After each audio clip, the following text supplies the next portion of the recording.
ngarang noalamdaida thokiba tawdoktu aduki matik thamoi sokna nuaite ngasai sacharui idi pikraba ngangani du gi leigidabagi mong du ubu matamda thamoi sokna nuaite de loinana koi hala matungda koi NDA gi seminariba honorable mayamga honorable home minister su yobiraga koi punna sagi masi wari amata lausi haidana yanan bada KSC NI edas sinaba haidana koi wari blogjere loinana edi thoiba thodoksi aikoigi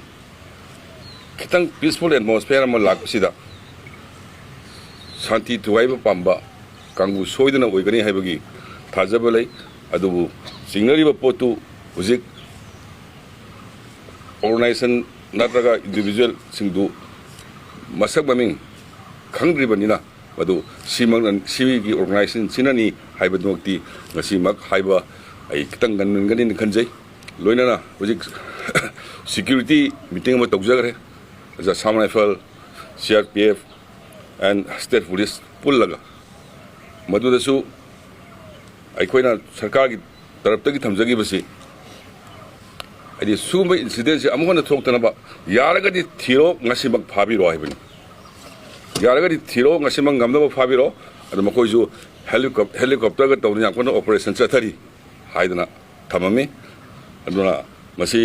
khwaidagi laibak thiba noitaba thawdo amane nai mayamna thamjagi